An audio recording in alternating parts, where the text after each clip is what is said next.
গণিত শেখার মূল মন্ত্র হলো প্রশ্নটা ভালো করে বুঝতে পারা। আমাদের স্টুডেন্টরা প্রশ্নটা ভালো করে না বুঝে শুধু অঙ্কটা করে, অঙ্কটা মুখস্থ করে, ফলে একটু ঘুরিয়ে এদিক সেদিক করে দিলে কি হয়, অঙ্কটা পারে না, কারণ তাদের বেসিক অনেক দুর্বল থাকে।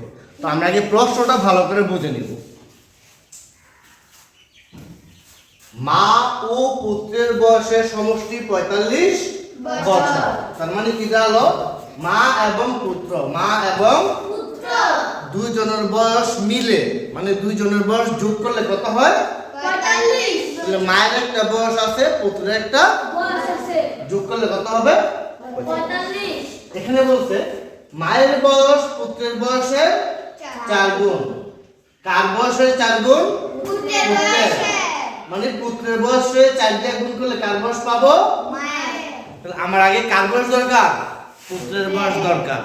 কারণ পুত্রের বয়স পাইলেই সেটাকে আমি ৪ দিয়ে কি করব? গুণ করব। গুণ করলে কার বয়স পেয়ে যাব? মায়ের। তাদের প্রত্যেকের বয়স কত?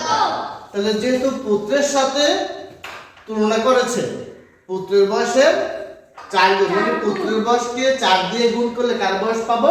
মায়ের বয়স। তাহলে আমি ধরে নিলাম পুত্রের বয়স ক বছর? পুত্রের বয়স ক বছর। তাহলে মায়ের বয়স হবে কি? ৪ গুণ ক গুণ ৪, ৪ বছর। এখানে বলেছিল মা ও পুত্রের বয়সের সমষ্টি ৪৫ বছর, মানে দুইজনের মিলে কত বছর? ৪৫ বছর। প্রশ্ন মতে দুইজনের মিলে কত বছর? ৪৫ বছর। এটা হলো পুত্রের বয়স, এটা হলো মায়ের বয়স। দুইজনের মিলে মানে সমষ্টি, মানে যোগ কত? ৪৫। এখন যোগ করব, এখানে কয়টা ক? একটা ক, তাই না? আর এখানে 4টা ক, তাহলে একটা ক আর 4টা ক যোগ করলে কত হয়? 5টা ক। 5টা ক। তো এটা কি গুণ আকারে আছে? কি আকারে আছে? গুণ আকারে। গুণ আকারে আছে। তাহলে গুণের দুই পাশে গেলে কি হয়ে যাবে? তাহলে 5টা আমরা কি করে নিয়ে গেলাম? ভাগ করে নিয়ে গেলাম। 5 দিয়ে ভাগ করলাম, 5 নং ৪৫। তাহলে ক এর মান কত পেলাম? 9। 9 পেলাম। তাহলে ক কাকে ধরেছিলাম? পুত্রের বয়স। তাহলে অর্থাৎ পুত্রের বয়স 9 বছর। মায়ের বয়স কি হবে? পুত্রের বয়সের 4 গুণ। পুত্রের বয়সের 4 গুণ। তাহলে পুত্রের বয়স কত পেলাম? 9। 4 দিয়ে গুণ, 4 নং ৪৫। এই যে এখানে আর কি 4 দিয়ে গুণ। তাহলে পুত্রের বয়স পেলাম 9 বছর, মায়ের বয়স পেলাম ৩৬ বছর।